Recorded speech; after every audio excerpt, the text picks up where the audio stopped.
ये वेद के संबंध में हम पढ़ रहे थे। ये पेज 220।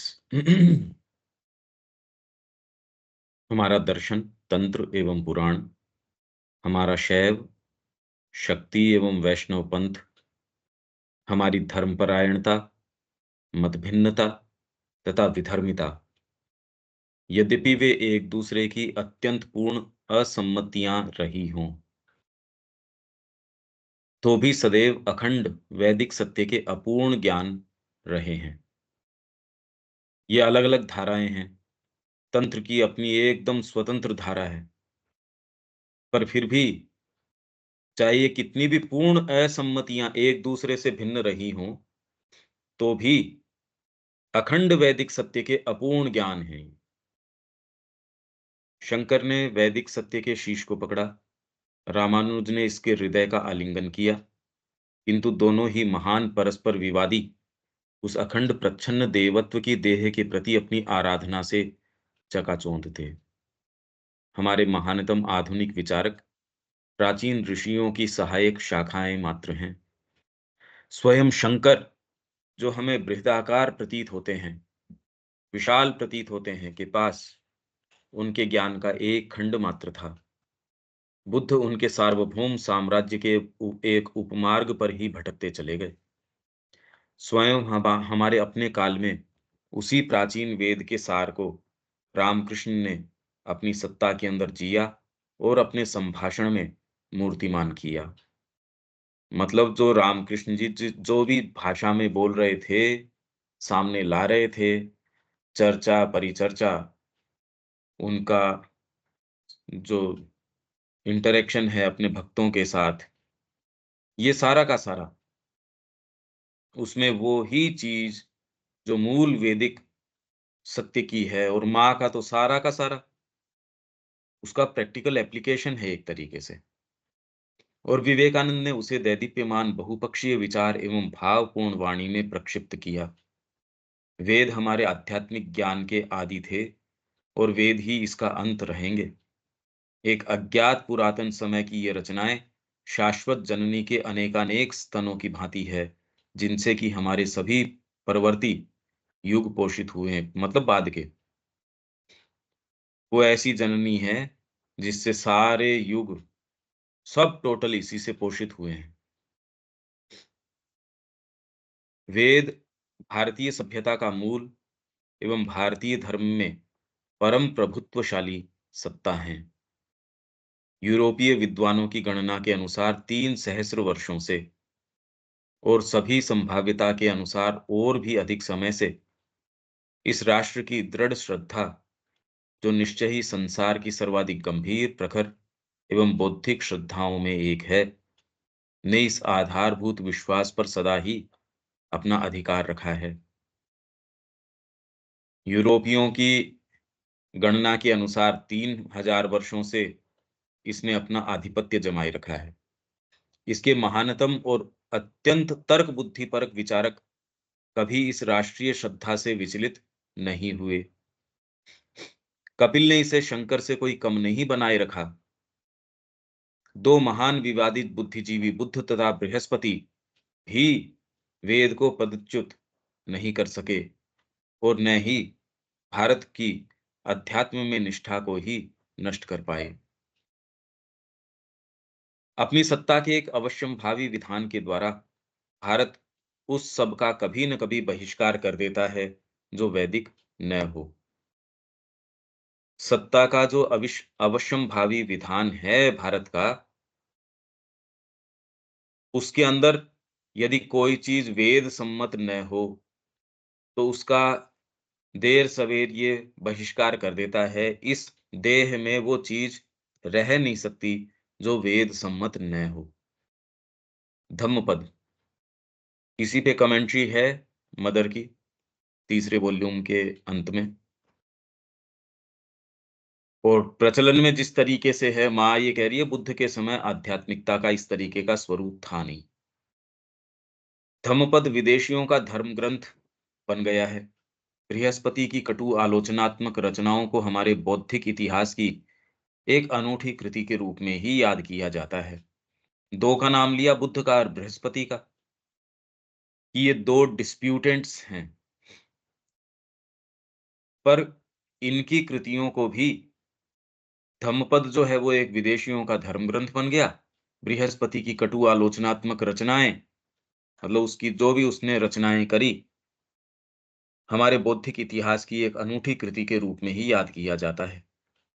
धार्मिक आंदोलन एवं क्रांतियां आईं और चली गईं, या अपने चिन्ह छोड़ गईं, किंतु इस सब के बाद तथा इस सब में से होते हुए भी वेद हमारे लिए हमारे शाश्वत आधार बने रहते हैं। अब ये तो कितनी भी चर्चा कर लीजिए, ये सेंस कैसे आए कि भई ये बात क्या है वेदों में इस तरीके की? समझ में आते नहीं, ये ज़ोरदार बात है। फिर श्री अरविंद ने कहा पिछले 2000 वर्षों से तो किसी के समझ में आए नहीं। उन्होंने इसके रहस्य को उजागर किया। वो करके भी स्वयं भी वो खुद कह रहे हैं कि भई इतना तो ये है इसमें, और पता नहीं क्या-क्या इसके गर्भ के अंदर छिपा हुआ है। और वो रहस्य जो श्री अरविंद ने उजागर किया, वो भी हमारे लिए तो अभी भी रहस्य ही बना हुआ है। कौन अप्रोच करे उसको? क्या प्रवेश करें उसके अंदर? फिर भी एक इस अक्षय ग्रंथ का अत्यंत मूलभूत एवं महत्वपूर्ण भाग अर्थात संगीताओं की वास्तविक ऋचाएँ एवं मंत्र, सबसे महत्वपूर्ण भाग क्या है? इसके मंत्र, संगीताओं की वास्तविक ऋचाएँ एवं मंत्र। भारतीय मानस के लिए चाहे ज्ञानी हो या अज्ञानी, सुदीर्घ काल से बंद पुस्तक ही रहा है।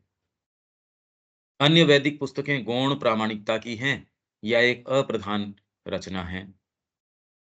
ब्राह्मण वैदिक काल की परंपराओं, ब्राह्मण ग्रंथ जो वेद के सबसे नजदीक थे, ये इसकी डिटेल्स से कंसर्न्ड थे।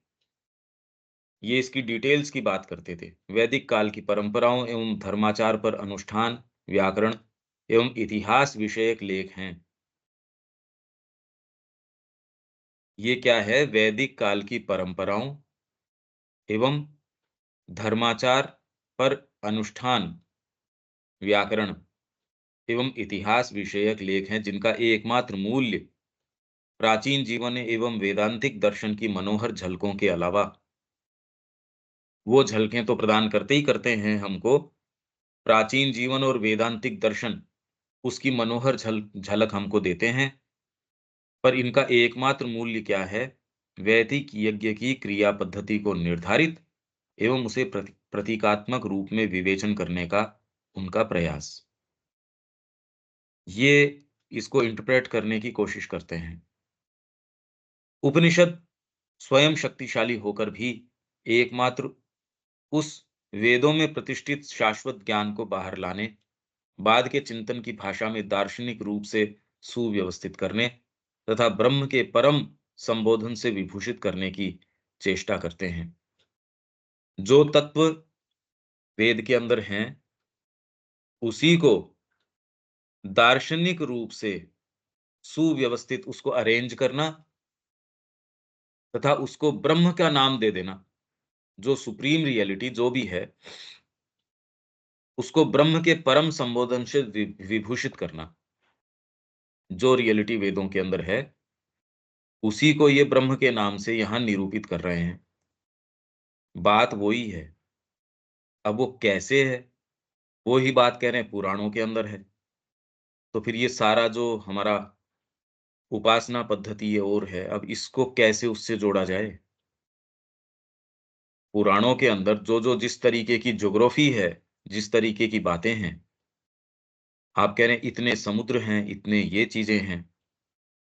ऐसी विचित्र-विचित्र चीज़ें हैं, जिनका कोई एक्सप्लेनेशन नहीं है। खाली एक श्रद्धा के आधार उसी आप निष्ठा के आधार के ऊपर पड़ जाते हो। पर यदि विवेचन करने का प्रयास करें, पुराणों में भी यही है, महाभारत में भी यही है। पुराण तो थ्रू एंड थ्रू हैं। अब मार्कंडेय पुराण है, उसको कहो भी ये वेद सम्मत है, तो उसको जोड़ने में तो बड़ा भारी काम है। कैसे जोड़ो उसको? उसकी जो कथाएँ हैं, वो वेद के साथ जोड़ें हम, कल्पना के आधार के ऊपर नहीं, यूँ तो हम किसी भी चीज़ को किसी भी चीज़ से जोड़ सकते हैं। पर जैसे श्री अरविंद कह रहे हैं कि देखो वो इलस्ट्रेशंस दे रहे हैं, ये उपनिषद, ये इस उपनिषद में ये है और वेद में इससे करस्पॉन्डिंग ये है। मतलब जो इंक्वायरी हमारी है या जो अप्रोच है, वो बहुत ही डिसइंटरेस्टेड तरीके का और बहुत ही डिटेल्ड होने की आवश्यकता है और जो किसी न किसी अनुभव के ऊपर आधारित होना चाहिए। कोई तो प्रामाणिकता होनी चाहिए। तो विभूषित करने की चेष्टा करते हैं, फिर भी कम से कम 2000 वर्षों से तो कोई भी भारतीय वास्तव में वेदों को नहीं समझ पाया है। अब ये किस आधार के ऊपर कह रहे हैं?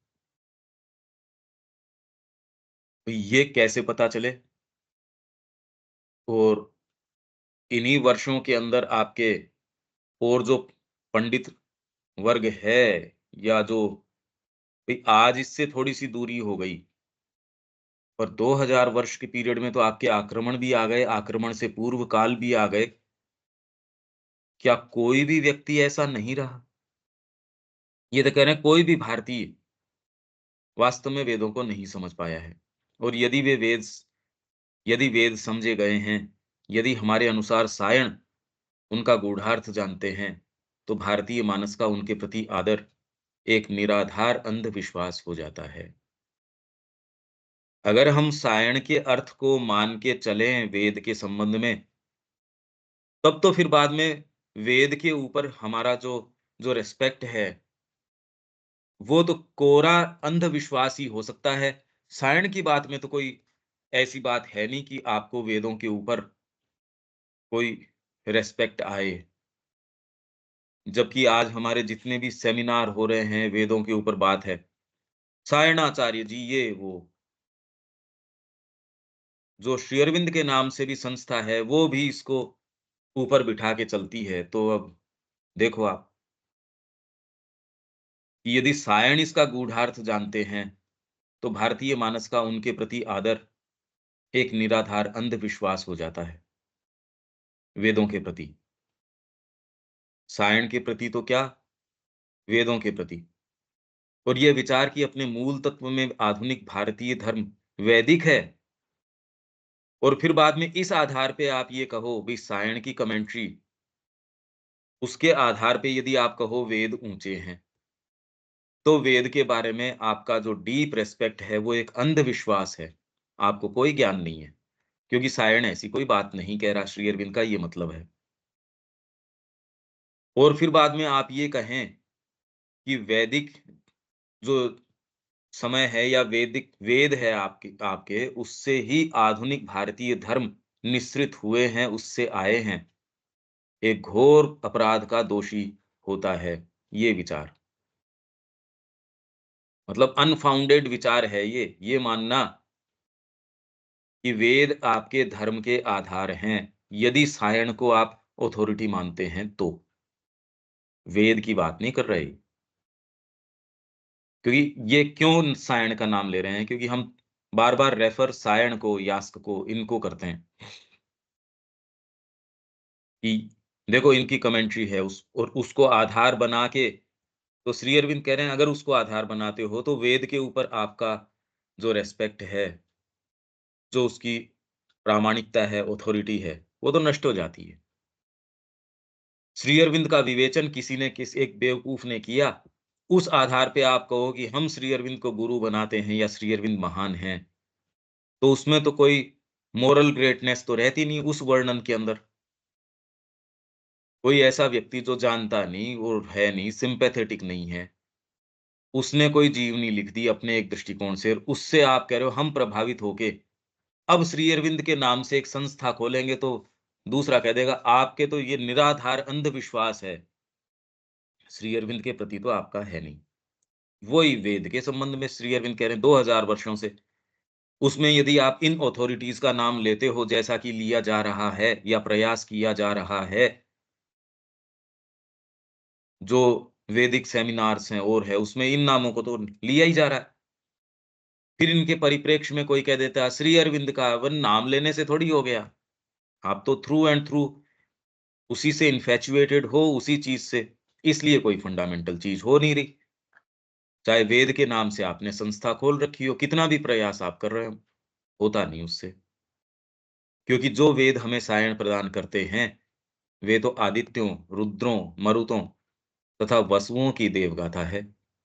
किंतु वेदों के इन देवताओं की अर्चना तो बहुत पहले ही बंद हो चुकी है, या फिर वे अनुष्ठानिक और याज्ञिक कर्म संबंधित ऋचाएँ हैं, किंतु अनुष्ठान अब समाप्त हो चुके हैं और यज्ञाहुतियाँ अब और अधिक भेंट नहीं की जाती।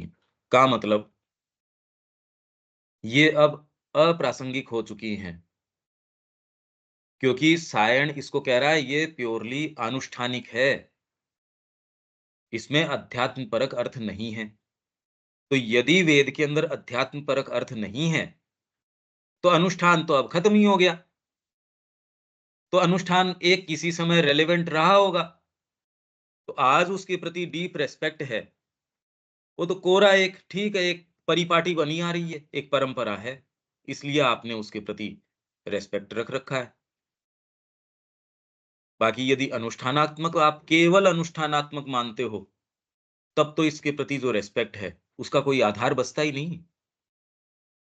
फिर कैसे तो उससे उपनिषद आए, कैसे उसके हमारे सारे तंत्र हैं, पुराण हैं, दर्शन हैं, ये सारे आए किस तरीके से?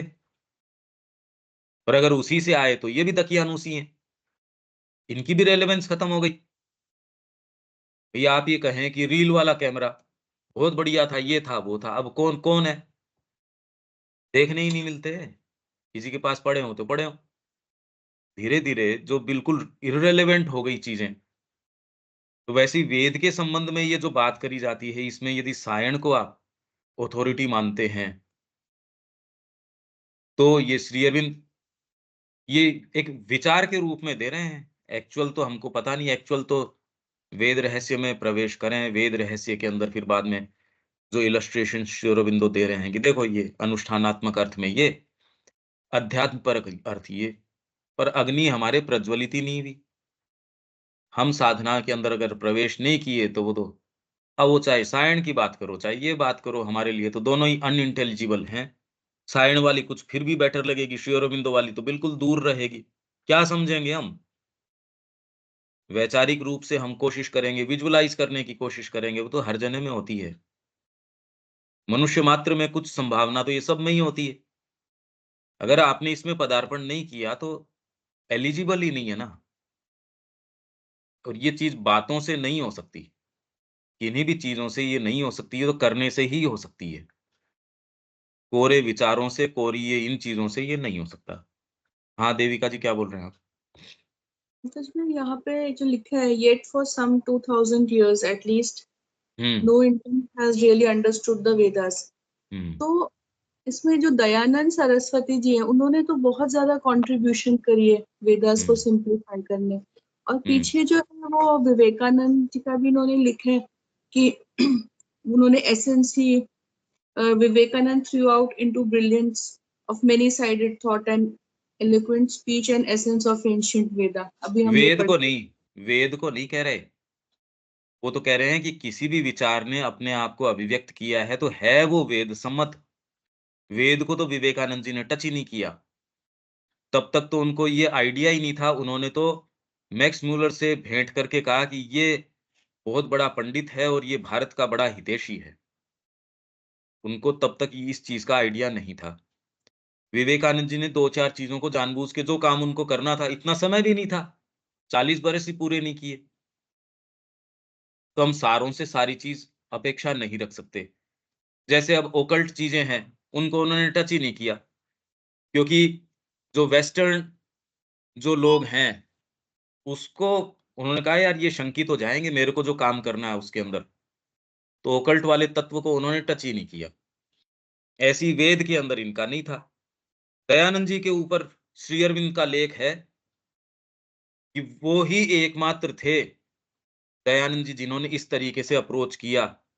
पर अध्यात्म परक अर्थ, तो दयानंद जी ने कैसे अप्रोच किया ये श्री अरबिंदो दे रहे हैं अपने वैदिक एज में, अपन ने लिया भी है कि दयानंद जी जो कुछ भी कह रहे हैं वो ओवर एस्टिमेशन नहीं है वेद का। तो दयानंद जी ही एकमात्र कह रहे हैं हाँ ये है, पर वो भी उसका अंडर एस्टिमेशन ही है एक तरीके से। यही तो मैं कह रहा हूँ, फिर श्री अरविंद क्या कह रहे हैं, उसमें कैसे प्रवेश हो? यही तो विचित्र बात है। भाई श्री अरविंद जब कह रहे हैं कि कम से कम 2000 वर्षों से कोई भी हिंदुस्तानी नहीं समझा, तो अब ये तो है नहीं, इस जो सेंटेंस है उसका जो अर्थ निकलता है वो ही निकल रहा है। इसको फिर हाँ जो जी, आदमी इसमें जाना चाहे उसको ट्रेस करे भी, और ये तो वैदिक एज में है भी। अब जैसे ही हम इसके अंदर जाते हैं तो केवल श्री अरविंद ने कह दिया इसलिए, चलो वो तो एक बात है। फिर बाद में किसी में ये हो कि भी तुरंत थोड़ा बहुत देखे कि दयानंद जी ने किस तरीके से अप्रोच किया है। अब यहाँ आके ही तो समस्या हो जाती है, आपके पास किसी के पास भी क्या स्टैंडर्ड्स हैं, क्या कैनन्स हैं हमारे पास। साधना या प्योरिटी या ये चीज़ें ही कुछ-कुछ हमको हाथ में कुछ चीज़ देती हैं। नहीं तो हम ऐसे क्षेत्र में, ये सारी चर्चाएँ इसीलिए तो केवल चर्चाएँ हैं, कोरी, बस। एक जना इसके बारे में सीरियस नहीं है, एक जना इसके लिए जाना नहीं चाहता। भाई विवेकानंद जी ने जानबूझ के इसको टच ही नहीं किया। उन्होंने कहा यार मेरे को जो काम करना है उसके अंदर ये नहीं हो। भाई माताजी कोई वेद को थोड़ी कोई एक्सप्लेन कर रही थी। यूँ फिर भी उनके एक-एक एक्ट जो है श्री अरविंद कह रहे हैं तंत्र सम्मत है, वो एक अलग बात हो गई। तो ये नहीं कह रहे वो वेद की बात कर रहे थे, वो ये कह रहे हैं जिन सत्यों को ये उजागर कर रहे थे अपने मुँह से, उसकी प्रामाणिकता आप ट्रेस बैक कर सकते हो वेद से, ये बात कह रहे हैं। ठीक है? हाँ जी, ये तो बड़ी गंभीर बात है ये, अगर आप इसके मायने निकालो, कि इसके अर्थ क्या निकलते हैं फिर? हमारा आधार क्या है इस संस्कृति का? हम कहाँ बैठे हैं? तो क्या हम इससे यह निष्कर्ष निकालें कि वेदों के प्रति श्रद्धा नहीं, एवं भैया, हाँ, हुँ, ये जो आपके पास आए थे साउथ से, वो जो वेदों का सबको अपने खर्च से सबको तैयार करवाते हैं, हुँ। तो उनसे जो बात हुई तो क्या उनका भी आधार इसी पर था, साया न्यास? उसके आधार पे ही वो मतलब लेकर चल रहे थे? नहीं, वो इसको ये तो कहते हैं कि भी वो तो कहना ही पड़ेगा क्योंकि श्री अरबिंदो कपाली शास्त्री इंस्टीट्यूट ऑफ वैदिक स्टडीज़, तो वो ये स्वीकार करते हैं बोलने से कि वेद का अर्थ अध्यात्म परक है। चलो इतना तो ठीक है। अब वो किसी एक्स, वाई, ज़ेड को उठाते हैं और उससे इसका अनुवाद करवा लेते हैं। उसको अपने स्तर के ऊपर ये भी देखते हैं कि भी इसका अर्थ जो है आनुष्ठानिक न हो, इसका अध्यात्म परक ही अर्थ हो। अब उसको चेक कौन करे? उसकी प्रामाणिकता क्या? तो मैं कह रहा हूँ कि जब एक्चुअल मुद्दों में प्रवेश करते हैं, वहाँ दिक्कत आती है, बात करने में तो क्या दिक्कत है? अगर कोई ये कहता है कि हाँ, हम श्री अरविंद की पद्धति को स्वीकार करते हैं, तो हम सभी कर रहे हैं, यहाँ बैठे हैं वो, उससे फ़र्क क्या पड़ गया? आप सीरियस हो तो भी क्या फ़र्क पड़ गया इससे? मुद्दा तो जो अरे भई आप ये कह रहे हो मैं ये सीखना चाहता हूँ, पर जब आप लिखते हो, कोई चीज़ को ट्रांसक्राइब करते हो, बरसों बरस करते हो, तब जाके धीरे-धीरे कोई चीज़ सीप इन करेगी। तो ये मुद्दे प्रैक्टिकल हैं, ये कोई खाली सिद्धांत के ऊपर नहीं है कि तो वो ये कह रहे हैं, हाँ, हम ये मानते हैं। तो मैंने पूछा भी फिर आप श्री अरबिंदो की वेद रहस्य है, उसको भी कुछ रेफ़र करते हैं? तो वो तो डायरेक्टली कोई रेफ़र करता नहीं। अब यही अब इसका क्या कहें? अब कोई कुछ कर रहा है या नहीं कर रहा है वो तो छोड़ो, पर हमारे अपने स्तर के ऊपर ये बातें जो हम ये भावना की ओर की करते हैं, इससे नहीं होगा भई, हमको इसको तैयार करना पड़ेगा। इसी के लिए मैं आपसे कह रहा हूँ कि इसका बेस्ट तरीका ये है कि ट्रांसक्राइब करना शुरू करो। पेन पेपर लो, चाहे कितनी भी मेहनत लगो, कितने भी बरस लगो, और शॉर्टकट क्या है? मैं तो आज सुबह भी यही सोच रहा था, अगर आपको वास्तव में एक एक स्ट्रॉन्ग बैकग्राउंड आपको चाहिए या वास्तव में सुदृढ़ आधार चाहिए कोई चीज़ का, नहीं तो कैसे एडवांस करोगे? वहम घुस जाएँगे। भ्रम जो हैं या वहम, झूठे वहम घुस जाएँगे, आप समझ रहे हो? जब एक्चुअल में इसके अंदर आओगे तो आइडिया आ जाएगा कि ये क्या है, क्या नहीं है। इसलिए वो भी, भाई कोई भी व्यक्ति आज इसके बारे में कहेगा, मैं इसके लिए उदाहरण एक तो देता हूँ, जैसे गीता। गीता के अंदर श्लोक आपके पास हैं, उसी श्लोक को 4 जनों ने कैसे डील किया और श्री अरविंदो ने किस तरीके से डील किया। वेद का पहला ही जो मंत्र है, श्री अरविंद उसको कैसे डील कर रहे हैं और बाकी सारे किस तरीके से डील कर रहे हैं। पर इसको कंपेयर करना, श्री अरविंद क्या कह रहे हैं उसको भी वास्तव में समझना, या इतना एटलीस्ट अश्योर्ड तरीके से ये मानना कि हाँ, मैं समझ रहा हूँ। अरे कितने लंबे समय से अब आप सोच रहे हो, अरे ये तो अप्रोच करने का तरीका ही अलग है। आप जब कितने वर्षों से पढ़ रहे थे, रामचरितमानस है, भागवत है, ये है। जब उसको एक्चुअल में कसौटी पे उतार के चलते हो तो पता चलता है यार हम नहीं समझ रहे थे इसको। ये तो अधूरे हैं ये प्रश्न। चेतना क्या कर सकती है, या ये ऐसे इश्यूज हैं, हम समर्पण, जैसे ही क्रॉस क्वेश्चन होता है, क्या हो सकता तो है क्या? करते कैसे हैं? हो कैसे? तब तुरंत ही हम रिफ्लेक्ट बैक करने को मजबूर होते हैं कि यार इतने दिन तो दुरुपयोग चल रहा था इन चीज़ों का। इश्यूज़ बहुत ज़्यादा प्रैक्टिकल हैं ये, और इसकी तैयारी की आवश्यकता है। ये और समय मिल रहा है, जो समय है उसको पूरा उपयोग में लाके इसकी तैयारी करो, नहीं तो समय तो जा ही रहा है। फिर इसका कोई और तो कैसे हो सकता है? तो आप ये सोचिए, शंकराचार्य जी हैं और हैं, उन्होंने अगर टीका करी है गीता के ऊपर, और श्री अरविंद उसको एक तरीके से अप्रोच कर रहे हैं। कहाँ कृष्ण प्रेम, वो ये कह रहे हैं त्रिविध पथ का जो वर्णन श्री अरविंद ने किया है, जिस तरीके का विवेचन उन्होंने किया है, ऐसा अद्वितीय है, कहीं देखने को नहीं मिलता। और फिर स्वयं उन्होंने जिस तरीके से किया, श्री अरविंद ने कहा Gita is written in plain terms. और कई प्रयास ऐसे हैं जो इनको सिंबॉलिक बनाने का, वो डायरेक्टली उसका नाम तो नहीं ले रहे। हाँ, एक आध प्रसंग में लेटर्स वगैरह में वो कह रहे हैं, अरे मैंने एक्सपेक्ट किया था कि ये तो कुछ बेटर डील करेगा, पर ये क्या हुआ? अब आप समझ रहे हैं कि कितना जबरदस्त प्योरिटी बैकग्राउंड किसी गुरु के सानिध्य के अंदर आपकी तैयारी हो, क्योंकि बात तो शब्द में प्रवेश करने की है ना। आप अपने तरीके से जो इंटरप्रिटेशन करेंगे, वो साइकोलॉजिकल होंगे, डीपर होंगे।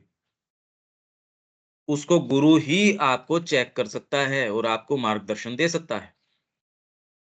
ये तैयारी का समय है। व्यक्ति इसी तपस्या से बचता है, और वो बचता है, उसकी कचाई रह जाती है। कोई उसका परिणाम आपके बीइंग पे आ जाता है। फिर आप देखते हो कि मेरे बीइंग में ये चीज़ क्यों नहीं? अरे तो जब तैयारी का काल था उस समय आप मुँह मोड़े बैठे थे इससे, जिन भी कारणों से। तो इस जीवन काल के अंदर अगर ये हम चूक गए, बहुत बड़ा धोखा हो गया एक तरीके का। ये आपके पास, इसीलिए मैं बार-बार कह रहा हूँ इसको लिखो, लिखो, लिखो, ट्रांसक्राइब करो और ऑथेंटिकेट करवाओ। अगर आपके पास ऐसी कोई सुविधा है तो उसको फिर बाद में तैयारी करवाओ।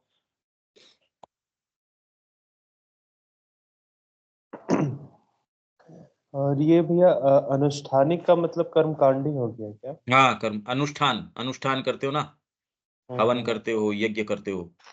हालाँकि उसका महत्व कम नहीं है। भारत के अंदर तो उसका महत्व ज़्यादा रहा। जितना महत्व इन्होंने उसके चांटिंग को दिया और उसकी चांटिंग को परफेक्ट करने पे दिया, कि एक स्वर में भी भंग न आने पाए। तो ये जानते थे कि अनुष्ठान जो है, वो कोई ज्ञान पक्ष से कम नहीं है। इनफैक्ट कर्म पक्ष जो है वो और ज़्यादा प्रामाणिकता रखता है, और ज़्यादा इम्पोर्टेंस रखता है, सिग्निफिकेंस रखता है। ये कम नहीं है। पर आप जानबूझ के उसके उस अर्थ को, जो उसके रहस्य को आपने 2 टुकड़ों में बाँट दिया, ज्ञान पक्ष और कर्म पक्ष। वो जानबूझ के ऐसे, जो जहाँ कर्मकांडी ये है ही नहीं, वो प्योरली अध्यात्मपरक अर्थ निकलता है, उसको जानबूझ के फ़ोर्ज कर रहा है, ठोक-पीट के कर्मकांड के अंदर। तो यदि यही श्री अरविंद कह रहे हैं, उस आधार पे यदि सायण के अर्थ को लेके आप चलें और उसके आधार पे कहें, तब तो फिर बाद में कोई रिस्पेक्ट वेदों के प्रति रहता नहीं। यही सारों की बातें हैं। सब टोटल यही बातें हैं। तो यहाँ आके जितनी भी चर्चाएँ हैं, वो सब टोटल कोलाहल है। इसलिए आप अगर वेद के ऊपर पुस्तक अमेज़न वगैरह के ऊपर डालोगे, इतनी लंबी लिस्ट आती है, तो वो तो 2000 साल से पुरानी तो है नहीं। श्री अरविंद के हिसाब से वो समझे नहीं, तो अब करें क्या फिर अब उसका? यहाँ आके हम एक ऐसे स्थान पे खड़े हो गए, तैयारी, भीतर का प्रवेश, प्योरिटी, सिंसियरिटी,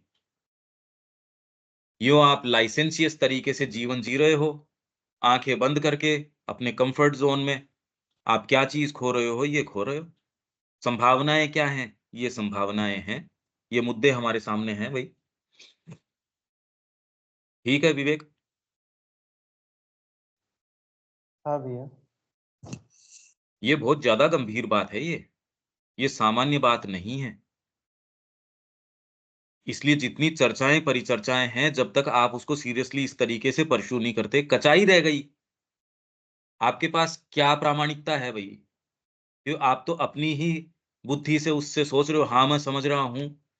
कल एक सेंटेंस जैसे देविका जी ने फ़ोन किया, वो अब उसमें तो वो एक बड़ी इन्फॉर्मेटिव सी बात थी। माँ की ही माँ का ही एक पैसेज था, जो सीधे-सीधे ऐसा लगता है, हाँ यार, ये तो ठीक ही बात है। लिटरली नहीं समझ में आ रहा था वो। जो वो समझे थे, उसके बाद में जैसे ही मैंने कहा, भई इसका तो ये अर्थ है। उन्होंने कहा, अरे मैं तो क्यों देविका जी, कल जो वो था, वो तो कभी उस दृष्टिकोण से तो हो ही सोच ही नहीं सकते थे। हाँ जी, बिल्कुल, बिल्कुल ही अलग था जो आपने समझा है। और वो तो लिटरल अर्थ था, उसका इंटरप्रिटेशन आप क्या करते हो, वो तो बाद की बात है। वो तो लिटरली नहीं समझ में आ रहा था, जबकि माँ की वाणी। अब ये देखो आप। यहाँ आके इसीलिए मैं जो कह रहा हूँ कि तैयारी हमको मूलभूत करनी पड़ेगी, उसके लिए हम जो बहाने लगाते हैं, वो बहाने चलते नहीं। हम अगर अपना मुँह छिपाने की कोशिश करें, जिन भी बहानों में, अरे ये तो हम अपने ही आनंद को, अपनी तैयारी को रोक रहे हैं, तो क्यों? ये नहीं समझ में आ रही मेरे को। तो जो सीरियस व्यक्ति है, वो इन बहानों को एंटरटेन करेगा ही नहीं, इंडल्ज ही नहीं करेगा इसके अंदर। वो तो थ्रू एंड थ्रू गुरु के सानिध्य के अंदर ये तैयारी करेगा, यार तैयारी करो इसकी। जब आपको समय मिल रहा है, आपकी हेल्थ इस समय आपको अनुमति दे रही है, जितने की दे रही है, उतने की दे रही है, उसमें तो तैयार करो बाद के अंदर और। ये तो उस अजगर की जैसे है, जो धीरे-धीरे, धीरे-धीरे आपको और कसता जाता है। वो तो और कसता जाएगा। तो किसका इंतज़ार कर रहे हो? जब आपके पास समय है, तो जितना कर सकते हो उतना तो करो भई। उसमें आप अपने कम्फर्ट ज़ोन को जो है, उसको ही फ़ोर्टिफ़ाई करते हो, तो उसके परिणाम हैं। उसके लिए आप और किसी को दोषी नहीं ठहरा सकते। इसको अगर आप गंभीर मानते हो, तो देखो इसका क्या कर सकते हैं।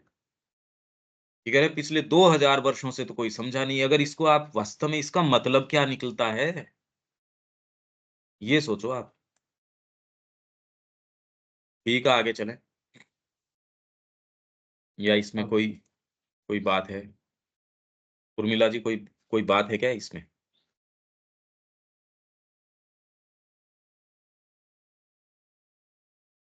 हाँ, अ, जो हमारी चेतना का स्तर है और क्या बुद्धि का जो ग्रहणशीलता है, क्या हम उतना ही समझ पाएँगे? तो अगर फिर हम इसमें तैयारी किसकी करेंगे फिर? उसी की तो तैयारी है। और उतना ही कैसे समझ पाएँगे? अरे जितने दिन आपने ये जॉइन किया है, अध्ययन किया है, उसमें भी आपने खुद ने कहा है कि ये तो नई बात समझ में आई। तो ये एक ऐसी चीज़ है, पर वो सीधी आँखों से, इंद्रियों से परे है, इसलिए हम शरीर और मन बस 2 ऐसे एक कैटेगरीज़ बना देते हैं। पर ये तो बहुत, बहुत गहरी इसके अंदर और चीज़ें हैं। खाली ये थोड़ी है कि जी, जी, बिल्कुल, क्योंकि पता नहीं, मुझे ऐसे प्रतीत हो रहा है कि अ, वेद सिर्फ़ किताबें तो है नहीं, वो उसमें एक जीवंत रस है और वो एक व्यक्तिमत्व भी है। और जब हम शारीरिक, मानसिक, बौद्धिक मैच्योरिटी में आ जाएँगे, तभी हम उसमें प्रवेश कर पाएँगे। हमारे पास वो एलिजिबिलिटी का होना आवश्यक है, क्योंकि ये जर्नी वन वे नहीं है, ये टू वे जर्नी है। ये जो तालमेल है, ये लयबद्धता है, ये दोनों तरफ से है। वो भी अपने आप को तभी ओपन करेंगे जब वो हमारे में वो उतनी सिंसियरिटी और एलिजिबिलिटी देखेंगे। हाँ, दीक्षित। इसीलिए वेद का अर्थ जो है, जो इनिशिएट है, जिसने दीक्षा ले ली। दीक्षा का मतलब ही यही है कि आपका दूसरा जन्म हो गया।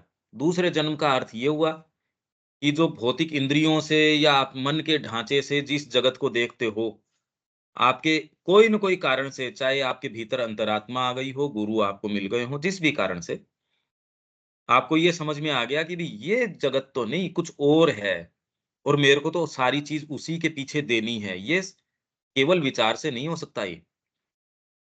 तब आपके सामने वेद अपना जो रहस्य है, धीरे-धीरे जितना, नहीं तो क्या है कि वेद की ऋचाएँ तो आपके पास है, पुस्तक तो सबके ही पास है।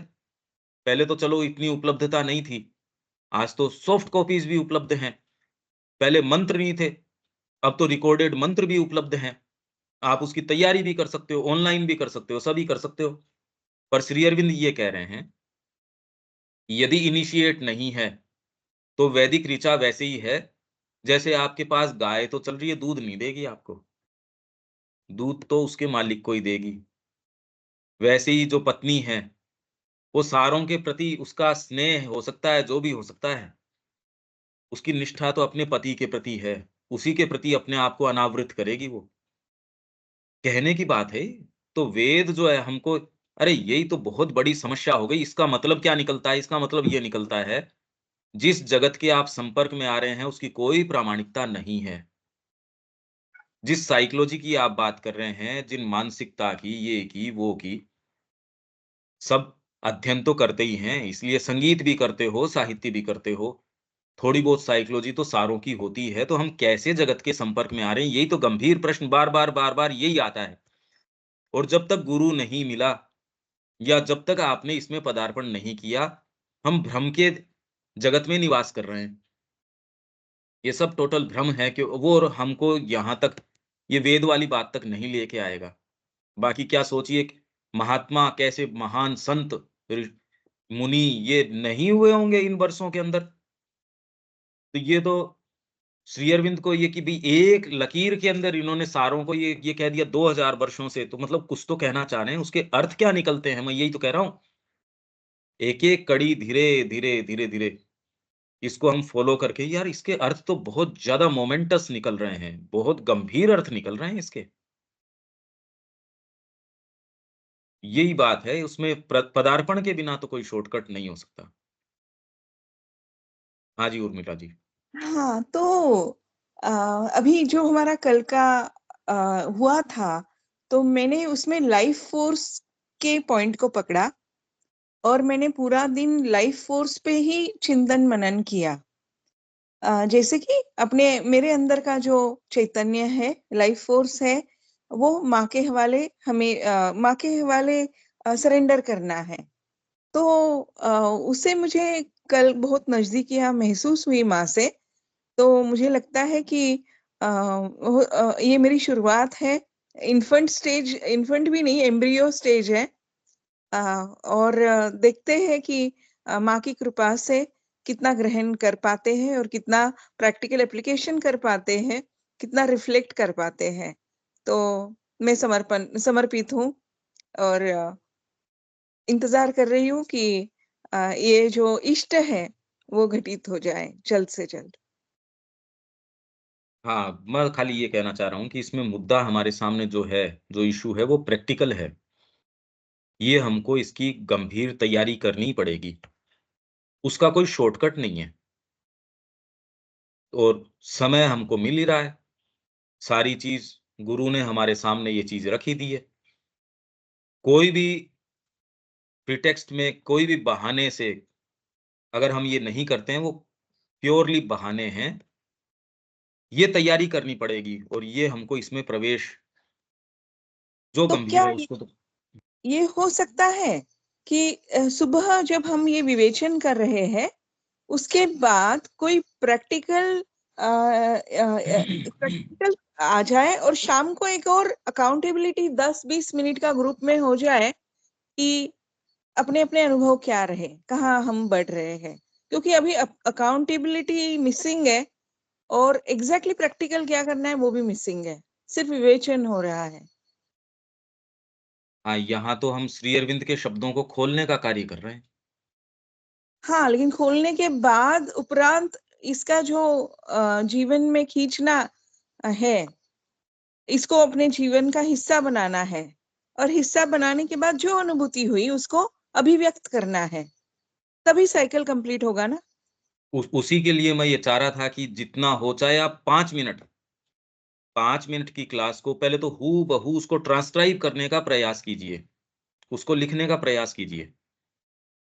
उससे बहुत सारी एक बातें आ जाती है, तो एग्जैक्ट हाँ, प्रैक्टिकल क्या करना है वहां नहीं मुद्दा, वो उसमें नहीं पहुंच पाते हैं। नहीं, मैं यही तो कह रहा हूँ।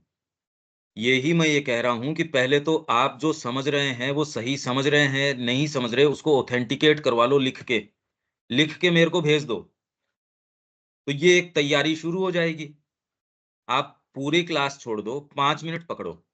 5 मिनट मैं हूबहू वो ही बातें लिखूँगी, इससे आपके सुनने की जो शक्ति है, उसमें फ़र्क आ जाएगा। ये तो विवेक ने ये बात बताई, देविका जी ने ये बात बताई, अरे हमको लगता था पहले हम सुन रहे हैं। जब हमने लिखना शुरू किया, तो उसके साथ-साथ कितनी सारी चीज़ें और ऐसी आ गई। अब पहली बार ये पता चला हम सुन नहीं रहे थे। तो ये एक प्रक्रिया, मैं ये कह रहा हूँ कि आपकी सुनने की जो क्षमता है, ग्रहण करने की क्षमता है, आप ठीक कह रहे हैं कि उसको ऑथेंटिकेट कैसे करें, तो उसी के लिए तो मैं ये कह रहा हूँ कि इस चर्चा को आप खाली चर्चा नहीं मानिए। चर्चा के लिए थोड़ी कर रहे हैं हम ये। आप 5 मिनट का पकड़िए, उसको लिख लीजिए। बाकी तो हम ये मानते हैं कि भई सारे यहाँ जो इच्छुक लोग हैं, सिंसियर हैं। और हाँ, आप जो कह रहे हैं वो और उससे एक पग आगे की बात कह रहे हैं, पर वो कहूँ तो मैं उसके रेजिस्टेंसेस आ जाएँगे। आप ये कह रहे हैं भई शाम को आप पकड़ लो, शाम को आप देखो तुमने किया या नहीं किया, ये तो एक्चुअल में होना तो यही चाहिए। आप ठीक कह रहे हो ये बात। इसके लिए अगर आप इच्छुक हो तो इंडिविजुअली तो किया जा सकता है, इस तरीके से। और एक तो समय सीमा बड़ी एक इस तरीके की है। तो इसलिए आप अपने स्तर पे लिखने का काम तो शुरू करो, इससे आपके कनेक्शन, विचार का और भौतिक प्रकृति तक का कनेक्शन बैठ जाएगा। वो ही हम जी, चाह रहे हैं कि ये ट्रांसपेरेंसी आ जाए आपके विचार में और भौतिक प्रकृति के अंदर। इस एक ये ऐसी एक है अभ्यास की चीज़, एक ऐसी प्रैक्टिस जिससे आपके फ़र्क पड़ जाएगा। बाकी तो चिंतन मनन तो है ही। जैसे मैं जिन भी विचारों पे रुक रहा हूँ कि भई इसका मायने क्या निकलते हैं, उस पे चिंतन करना, उसका फिर उसके संबंध में श्री अरविंद ने क्या कहा है। और मैं बार-बार ये कह रहा हूँ कि पदार्पण, ये सारी चर्चा पदार्पण का शॉर्टकट नहीं है। पदार्पण तो करना ही पड़ेगा। उसकी तैयारी के लिए एक बार आप आना चाहो तो कोई भी आप सारे आ सकते हो। आप आइए एक समय विशेष के लिए, लंबा रुकना चाहे लंबा रुकिए। तब फिर बाद में जो वन टू वन चर्चा है, वो अदरवाइज़ तो कई बार प्रैक्टिकल जब चर्चा करते हैं, उसमें मैंने ये पाया कि वो बड़ी वो क्योंकि उसमें मुद्दे डायरेक्ट होते हैं। व्यक्ति अगर जो आप कह रहे हो उसमें तो बिल्कुल ट्रांसपेरेंसी है कि भई इसकी अकाउंटेबिलिटी होनी चाहिए, ठीक ही बात है। और उसका मैंने जब-जब ये प्रयास किए भी, हम जब अपनी सत्ता के भागों को ही खोलना शुरू करते हैं, तो व्यक्ति को पता नहीं, उससे ये कहते हैं आप तो हमारा उदाहरण दे रहे हो और मेरे को पता ही नहीं होता किसी के उदाहरण का। तो ये एक ग्रुप के अंदर पता नहीं वो किस तरीके से क्या चीज़ चलती है। ये कई बार हमने प्रैक्टिकल मुद्दे लेने का, आप जो कह रहे हैं उससे उससे तो मेरे को और उत्साह मिलता है इस चीज़ से कि हाँ, ये ठीक ही चीज़ है। मैं तो चाहता ही यही हूँ और कुछ-कुछ हम प्रयास कर भी रहे हैं इसका। इसीलिए केवल विवेचन से थोड़ा-सा और बढ़ के हम प्रेशराइज़ करते हैं, पर इसमें मेरे पास इनपुट्स अलग-अलग तरीके के आते भी हैं। इसे और खूबसूरत बनाया जा सकता है, बिल्कुल। क्योंकि आपने जो इंडिविजुअलिटी की बात की, तो हमारी जो यूनिक पर्सनालिटीज है, तो हुँ, हम वही कैच करेंगे जो हमारी पर्सनालिटी अडॉप्ट करेगी। तो हुँ, यहाँ जो विविधता है, तो जो मैं अडॉप्ट करूंगी, विवेक जी, देविका जी, सभ्या जी, उनके पास कुछ अलग पॉइंट्स आ जाएंगे। तो हाँ। तो वो भी हम लोग फ्लेक्सिबिलिटी को स्कोप उ- देते उ- हैं, उ- उ- जिसे जो उसी से अच्छा लगे। उसी से तो प्रश्न आते हैं। वो आपकी विविधता के कारण ही एक आयाम उस विवेचन का आप पकड़ पाते हो, वो दूसरा जना दूसरा पकड़ पाता है। यही तो बड़ी सुंदर बात है। इसीलिए मैं एक सेंटेंस को इतना धीरे-धीरे क्यों चल रहा हूँ। पहली बात तो लिटरली ये अप्रोच आ जाए, भी बैकग्राउंड सारों का रहा नहीं इस तरीके का। पहले तो हम लिटरली इसको एक थोड़ा, और अभी तो खाली संचयन की बात चल रही है। हम मूल ग्रंथों में तो अभी पूरा-पूरा प्रवेश कर ही नहीं रहे। और मूल के अंदर अब जैसे देखा वो दमदर शुरू करी, 3 क्लास में 1 पेज नहीं हो रहा। और उसमें आगे जिस-जिस तरीके के उदाहरण कि आपकी प्रकृति ऐसी है, उसके उदाहरण कैसे सामने लेके आएँ जब तक व्यक्ति डायरेक्टली साधना में प्रवेश न करता हो। वो ये कह रहे हैं कि जब आप समर्पण करते हो तो ये इश्यूज़ सामने आते हैं, पर वो इश्यूज़ की चर्चा तो अरे प्रक्रिया की बातें हैं ना वो। वो बातें तो एक यात्रा की है। पर फिर भी अपन कोशिश करते हैं कि जितना इसको समाहित कर सकते हैं, सोच के नहीं कर रहे, सोच के करने से तो उसकी जो ब्यूटी है वो खत्म ही हो जाती है। उसके अंदर सहज जो है, वैसे ही आपको सहज उस समय जो चीज़ आए, आप मुक्त तरीके से अपनी बात उस टेक्स्ट से संबंधित, भई टेक्स्ट से तो हमको चिपके रहना पड़ेगा, नहीं तो फिर कोई हम तो दिग्भ्रमित हो जाएँगे, फिर तो कोई दिशा ही नहीं रहेगी। टेक्स्ट से चिपकना ही पड़ेगा और इस टेक्स्ट के माध्यम से इतनी बातें आ जाएँगी जो हमारी कल्पना से परे हैं। ऐसे ही प्रोसीड करना पड़ेगा इस यात्रा पे। लंबी है ये और बहुत फ्रूटफुल है। हाँ। ठीक है? हाँ, तो अभी अगर हम पूछ लें ग्रुप में, क्या ये इस उपक्रम को हम शुरू करें, तो अगर 2 लोग भी तैयार हैं, तो हमें कुछ ना कुछ देखने मिलेगा, नहीं तो हमें कभी पता ही नहीं चलेगा कि क्या परिणाम हम लोगों ने प्राप्त किए हैं इस साधना से। वो संभावना तो वैसे मैंने खुली छोड़ ही रखी है, जो कि आप सीधे फ़ोन ही कर लो ना। आप इसमें हम्म। वो जब भी आपको ये हो, और मैं तो सारों को समय मिलते ही तुरंत ही और पूरा समय दे के रिस्पॉन्ड करना और करना वो कर ही रहा हूँ। वो काम अच्छा। तो जो मेरे को कर रहे हैं फ़ोन, हाँ, हम उनसे विवेक जी के पास अभी हम विवेक जी के पास अपना अपना जो है मनोगत वो भेज दे, तो नहीं, आपको जो सुविधाजनक हो वो कर लो, इसमें कोई दिक्कत वाली बात नहीं है। ये तो हम जो काम कर रहे हैं उसमें तो बिल्कुल ट्रांसपेरेंसी ज़रूरी है ही है। इसमें तो कोई बात ही नहीं है। और इसमें जो प्रैक्टिकल मुद्दे कई बार कि इसमें जो चीज़ नहीं समझ में आई या ये है, वो भई एक जने की समय सुविधा एक हो सकती है, एक जने की एक हो सकती है, तो बजाय उसको कोई फ़ॉर्मल रूप देने के, हम उसको सीधे-सीधे एक जब संपर्क हो ही गया और एक संबंध स्थापित हो गया, तो आपको उसमें एक समय करके एनी टाइम फ़ोन करो ना, उसमें क्या बात है? जी जी, मैं कल का अनुभव शेयर करना चाहूंगी। जैसे ही मैंने लाइफ फोर्स को माँ के हाथ में दे दिया, तो मेरी एनर्जी लेवल्स बहुत चेंज हो गए, क्योंकि मेरे जीवन में भी कुछ चैलेंजेस होते हैं। ये हमारा वानप्रस्थ आश्रम है, और ज्यादा हेल्प नहीं है, सॉलिट्यूड है। तो बहुत सारे फिजिकल एक्टिविटीज भी देखने होते हैं, स्पिरिचुअल एक्टिविटी भी देखने होते हैं। तो कभी कभी कुछ काम मुझे बिल्कुल अच्छा नहीं लगता है करना, लेकिन मैंने उस वक्त माँ को पुकारा और अपने लाइफ फोर्स को उनके हवाले कर दिया। और मैंने कहा कि ये काम मुझे इसलिए अच्छा नहीं लग रहा है, इसमें मुझे एनर्जी ड्रेन हो रही है माँ, अभी आप संभालिए। तो अचानक ऐसे डिवाइन हेल्प आ गई, और मैं थ्रू आउट द डे मेरी एनर्जी लेवल बहुत अच्छा रहा। शाम को तो मुझे एक पार्टिसिपेट ग्रुप डिस्कशन में पार्टिसिपेट होना पड़ा, जिसकी मेरी कोई पूर्व तैयारी नहीं थी। फिर भी मैंने बार बार हर मोमेंट अपनी माँ को जागरूकती से माँ को पकड़ के रखा कि माँ, अभी इस मुद्दे पे क्या कहना है, इस मुद्दे पे क्या कहना है।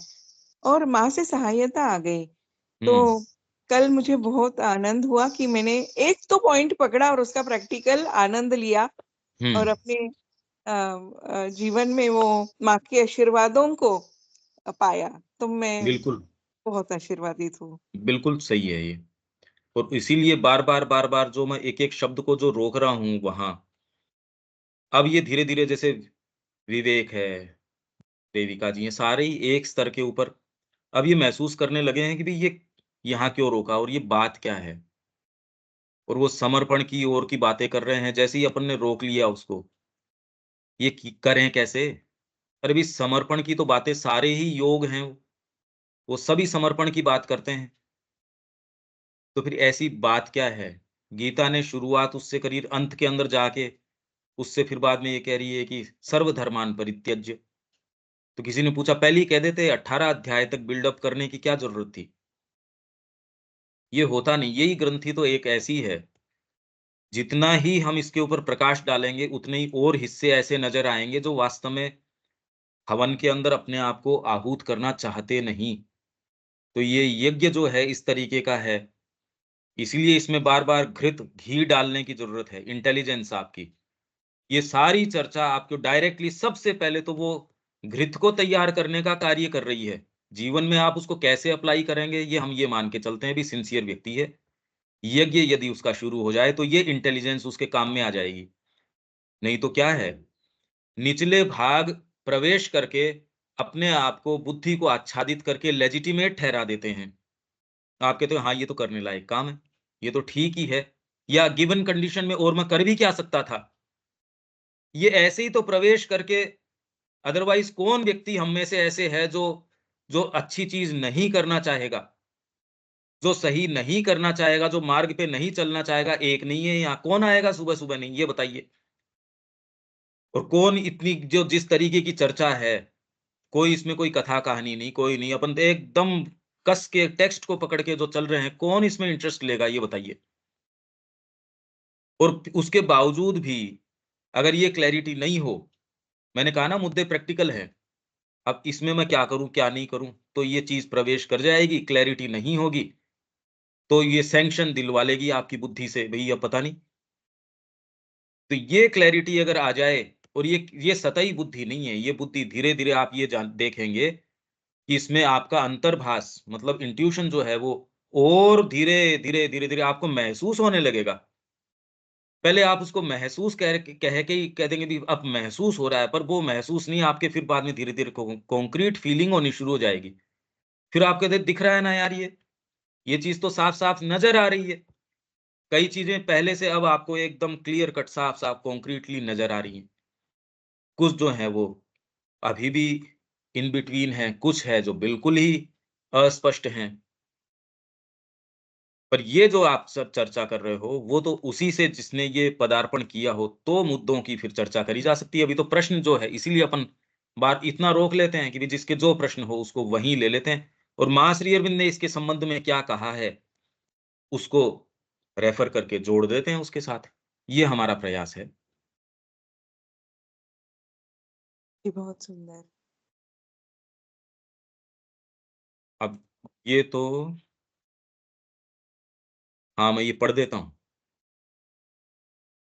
तो क्या इससे यह निष्कर्ष निकालें कि वेदों के प्रति श्रद्धा एवं वेदों की सतत प्रभुत्वपूर्ण प्रामाणिकता में विश्वास, ये ऑथोरिटी है हमारी संस्कृति के, वास्तव में एक प्राचीन अंधविश्वास या किसी ऐसी परंपरा से बढ़कर कुछ नहीं है जो कि अपने सत्य के तिरोहित होने के बाद शेष बची रही है। सत्य तो चला गया, अब खाली ठीक है सांप निकल गया, उसकी लीक पीट रहे हैं। खास आप किसी एक समय, वैसी गीता के अंदर वर्ण व्यवस्था अब उसकी क्या प्रासंगिकता है, या फिर आपके ये जो चीजें हैं जो इसके अंदर, वो तो अब प्रासंगिक है नहीं। व्यक्ति को ऐसा लगता है। जो लोग मानव मन की क्रिया को जानते हैं वे इस निष्कर्ष तक पहुंचने की शीघ्रता दिखाने में अनिच्छुक होंगे। महान मानव समुदायों, महान राष्ट्रों, महान सभ्यताओं के अंदर इन विषयों में एक सहज प्रवृत्ति होती है जो यदा कदा उन्हें पथ विभ्रमित कर देती है। उनमें कुछ ऐसा होता है जो विस्मृति के बाद भी, प्रत्येक मिथ्या कथन के द्वारा भी, और सटीक समझ के समस्त विराम कालों में बचे रहने के पश्चात भी अपने मूल स्रोत को याद रखता है। और अपनी सत्ता के अत्यावश्यक सत्य को दृढ़ता से पकड़े रहता है।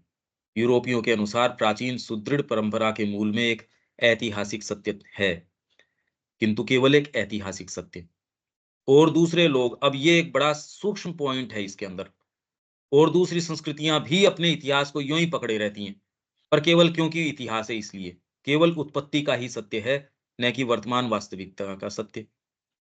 वेद भारतीय धर्म के तथा भारतीय सभ्यता के आदि मूल हैं, किंतु एक दीर्घ काल से वे उनकी वर्तमान आधारशिला या उनके बौद्धिक सार तत्व नहीं रहे हैं, अपितु उपनिषद एवं पुराण ही हैं, जो कि मध्यकालीन एवं आधुनिक हिंदू धर्म के जीवंत धर्म ग्रंथ हैं। किंतु यदि, जैसा कि हम दृढ़तापूर्वक कहते हैं, उपनिषद एवं पुराण हमें ऋग्वेद में प्रतिपादित धार्मिक सत्यों को ही केवल एक भिन्न भाषावाद के प्रतीकों तथा विचार के बदले हुए रूपों में प्रदान करते हैं, तो हम निकटस्थ स्रोत के अंतरण से तो इस निकटस्थ स्रोत के अंतरण से कोई वास्तविक फर्क नहीं पड़ता। का मतलब, आपने निकटस्थ स्रोत मतलब आपने, आपके सबसे नजदीक स्रोत है पुराण, तंत्र, उपासना पद्धति, मंदिर उपासना, मूर्ति पूजा, इसको आपने सब्स्टिट्यूट कर दिया वेद के स्थान के ऊपर। तो ये निकटस्थ जो स्रोत है, वो अंतरण मतलब उसका सब्स्टिट्यूशन, इससे वास्तव में कोई फर्क नहीं पड़ता। जो जलराशि हम पान करते हैं वे समान ही हैं, भले हम उन्हें उनके निर्मल पर्वतीय स्रोतों से भरें, या किसी एकांतवासी साधु के वन में नदी तीर से भरें, या फिर किसी पवित्र नगरी के अलौकिक मंदिरों एवं विलक्षण गुम्बदों के बीच घाटों से भरें। हिंदू का विश्वास उसके लिए अडिग बना रहता है। हाँ, पर श्री अरविंद एक स्थान पे ये भी कह रहे हैं, जब तक पूर्ण वैदिक सत्य नहीं प्राप्त कर लिया जाता, तब तक अपूर्ण वाला वो प्रभाव नहीं डाल सकता जो आप उससे अपेक्षा रखते हैं। पूर्ण वैदिक सत्य ही वास्तव में कोई चमत्कार साधित कर सकता है। अपूर्ण ज्ञान नहीं कि मैं कोरी आध्यात्मिकता में चले जाऊं या कोरा इसमें चले जाऊं एकांगी तरीके से, नहीं, कभी नहीं होगा। पूर्णता साधित करनी होगी, और पूर्णता के लिए बहुत लंबी डिटेल्ड तैयारी की आवश्यकता है। ये छोटी मोटी बातों से नहीं होगी। जो भी है, पर तैयारी करने से हमको कोई नहीं रोक रहा। ये तो हम शुरुआत करें इसकी, और जो भी इसमें और क्या किया जा सकता है, इनका तो बहुत ही सुंदर सजेशन था। पर अब क्योंकि ये जिस तरीके के जीवन को लीड कर रही हैं, तो उसी से ये बात आ सकती है, और दूसरा तो करे ही नहीं ये बात। तो दूसरे से ये बात करो तो वो तो इसमें नाराज और हो जाए कि ये आप क्या बात कर रहे हो। क्यों देविका जी, ठीक है? हाँ जी पंकज सर, मैं ये सोच रही हूँ कि जो ये वेदास है, इसका मतलब इतना ज्यादा अनएक्सप्लोर्ड है। पहले तो वेदास को समझना, और फिर ये देखना कि वो हमें प्रैक्टिकल लाइफ में कैसे वो हमारे काम आ रहे हैं। बट नहीं, इसमें ये भी यूटिलिटेरियन स्पिरिट से तो कहीं नहीं, नुकसान हो जाएगा। यही तो आज की यूटिलिटेरियन स्पिरिट है। संगीत किस लिए काम का है? क्योंकि गाय दूध बेटर देने लगती है। ये चीज इसलिए काम की है, देखो ये करने से पर्यावरण में फर्क पड़ गया। वेद के मंत्र करने से, अग्निहोत्र करने से यहाँ के जो अणु है वो चेंज हो गए, और यहाँ जितने भी जीवाणु आए थे उनका किसी रोग का प्रकोप हुआ था, वो इस एरिया में नहीं हुआ। अरे ये तो उसका मोस्ट भौतिक प्रभाव है। ये आज की मानसिकता की समस्या यही है। ये सबसे बड़ी समस्या है। आप उसको ये सोचते हो कि मैं मेरी यूटिलिटी के ऊपर कैसे उतार लाऊं, पहला विचार ही यही आता है। ये देन है आज की मानसिकता की। तो अगर यूटिलिटी का ना करे तो इसके ऑपोजिट क्या है फिर? दूसरा पॉइंट ऑफ व्यू क्या है? नहीं आता वो, इसीलिए द्विज के बिना आता नहीं। इसी चक्कर में हम चक्कर काटते रहते हैं। कैसे कम्युनिकेट किया जाए कि आप माँ के पास किसी यूटिलिटी के लिए थोड़ी जा रहे हो। इससे साधना भी नहीं होगी तो भी क्या फर्क पड़ता है? आप तो इसलिए जा रहे हो कि आपको प्रेम है उससे, आनंद है उसके अंदर। बस पवहारी बाबा से विवेकानंद जी मिले, वो छोटे से रामलला, उनकी वो पूरे जैसे तुलसी दल है उसके ऊपर चंदन लगा रहे हैं, राम राम लिख रहे हैं, सारी चीज कर रहे हैं। पहचान गए वो कि भई ये बहुत जबरदस्त व्यक्तित्व है, कोई सामान्य तो है नहीं। रामकृष्ण जी को छोड़ के पवहारी बाबा के पीछे पड़ गए वो कि मेरे को शिष्य बना लो आप। जब उनकी जीवनचर्या उन्होंने देखी तो एक दिन सकुचाते हुए उन्होंने कहा कि एक चीज मैं आपसे कहूं। कहाँ, बोलिए।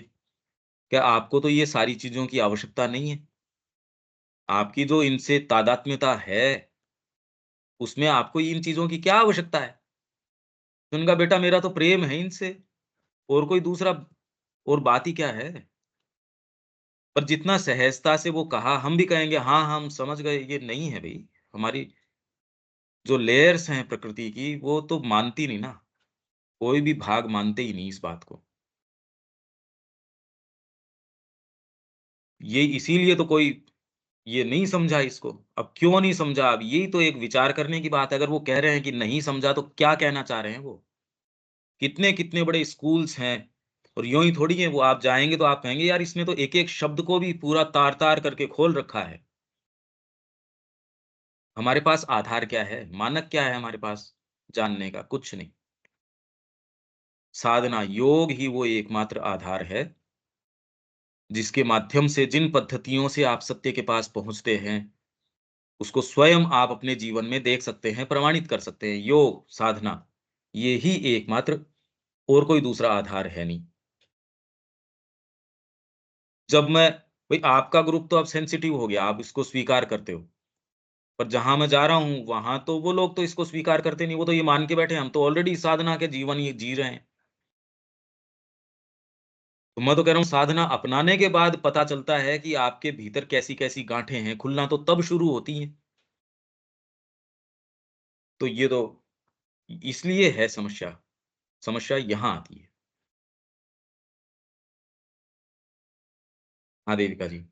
हाँ जी, पंकज भाई जो आपने कहा उस पे सोचना पड़ेगा, क्योंकि ये एक फ्रेश थॉट है हुँ, कि अभी जो वैदिक अप्रोच जो मैं सोच रही हूँ वो यूटिलिटी पॉइंट ऑफ व्यू से है, और हुँ, दूसरा क्या है तो वो एक चीज मेरे लिए एक फ्रेश चीज है, तो उसको हुँ। सोचना। हम इस सोच को तोड़ नहीं पा रहे, इसीलिए हम कोई इस रियलिटी के संपर्क में नहीं आ पा रहे। भई आपका पहला थॉट ही ये रिफ्लेक्ट किया।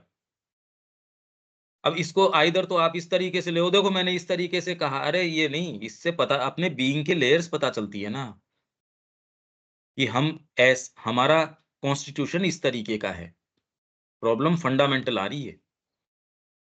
हम और कुछ भी चीज कर रहे हैं तो हम उसको अपने से रिलेट करेंगे ना, कि उस चीज से मैंने क्या सीखा, या उसे मेरे प्रैक्टिकल लाइफ के अंदर अगर वेदास है तो वो मेरी प्रैक्टिकल लाइफ को कैसे बेहतर बना रहे हैं, नहीं, ऐसे नहीं, प्रैक्टिकल ना, ना, एप्लीकेशन में कैसे ये मैं नहीं। यूज। इसका सही अप्रोच तो आध्यात्मिकता में या माँ श्री अरविंद की राइटिंग्स में, और माँ ने तो बताया भी श्री अरविंदो को कैसे रीड करना है। आप कोई भी पूर्व अपेक्षा नहीं रख के जाएँगे श्री अरविंद के पास में। आप तो अपने आप को एकदम निश्चल, नीरव, और उससे आपके बीइंग में क्या चीज़ आती है, यूटिलिटी तो है ही नहीं दूर-दूर तक भी। वो आप अनुभव ग्रहण करते हैं, उस अनुभव को, और आप जानते नहीं उस अनुभव को। आपको क्या पता ये क्या है? आपको एक स्वप्न नज़र आ गया, वो स्वप्न है या अंतर्दर्शन है या कोई प्रीमोनिशन है, क्या पता इस बात का? बाहरी बुद्धि है, वो जंप करके तुरंत उसके अर्थ निकाल के चीर-फाड़ करने की, उसकी उससे रहती है ये। वो उसको देखती है, इसका ये मतलब निकला, ये निकला, ये निकला। जैसे केडी सेठ ना बार-बार पूछता था श्री अरविंद से कि ये बर्ड ऑफ फायर का क्या मतलब है? अरे श्री अरविंद ने कहा यार तू क्या बात कर रहा है? इसके कोई मानसिक अर्थ थोड़ी होते हैं। तो वैसे ही इसमें हमारा अप्रोच ये है कि हम अपने आप को इसमें डुबाएँ, एक चीज़, धीरे अपने आप को छोड़ दें। जो धीरे-धीरे अनुभव इससे अनवेल करते हैं, सामने आते हैं, उन अनुभवों को एनालाइज़ करने का प्रयास न करें, यथास्थान ठीक है, वो चलेंगे। हमारी बुद्धि उनको क्या एनालाइज़ कर लेगी? बुद्धि तो उससे सीखेगी। हम अपने गुरु को अपनी बुद्धि से एनालाइज़ कैसे कर लेंगे? ये आपकी बुद्धि को बदलेगी। और ये ख़ैर आप जो कह रहे हो ये तो स्वतः प्रक्रिया है, हम जानते हैं इस प्रक्रिया को। ये भी चलेगी, वो वाली भी चलेगी। पहले तो अब आपके लिए ये विचार ही जो मैं अभी बोल रहा हूँ कितना एकदम नोवेल विचार है ये कि अरे! अच्छा, ऐसे भी। तो अब क्योंकि अब एक विचार आया, धीरे-धीरे आपके अंदर हो सकता है कार्य करेगा। फिर आप कोई ऐसा क्षण जब आप दोनों में डिफरेंस की आपका common way of dealing things या कॉमन वे ऑफ एक्सपीरियंसिंग, और फिर बाद में ये फिर आप कहेंगे हाँ इसमें तो अंतर है। जब आपके लिए फिर बाद में और थोड़ा आगे चलेंगे, फिर कोई नोबल विचार आ जाएगा, ऐसे यात्रा चलेगी। पर फिर भी डिसाइसिवली एक बार ये टर्न लेने का कोई सब्स्टिट्यूट नहीं है। एक खुदरा व्यापार है, उससे कुछ नहीं होने वाला। या बहता पानी है, उसमें एक मुट्ठी सीमेंट डाल दी, फिर कि मैं इससे अगर निरंतरता रखूं, अनादिकाल तक मैं इसमें सीमेंट यूं इस तरीके से डालता रहूं, पानी का बहाव भी वैसे ही चलता रहे, तो कहे भैया क्यों खराब कर रहा है? तेरी इसमें पेशेंस की परीक्षा है या तेरा उसमें, वो तो भले ही निर्माण तो होगा नहीं। इसमें निर्माण करना है तो इस एक साथ ही करना पड़ेगा, बहते पानी में अदरवाइज होगा नहीं। अब पता नहीं इस बात का क्या अर्थ निकल रहा है, कुछ सेंस निकल रहा है क्या इसका? हाँ जी, ये अब धीरे धीरे वर्क करेगा। सेंस तो निकल रहा है, तो धीरे धीरे वर्क करेगा। ठीक है विवेक, हाँ भैया। यहाँ विराम देते हैं, कल मिलते हैं। जय श्री माँ। जय श्री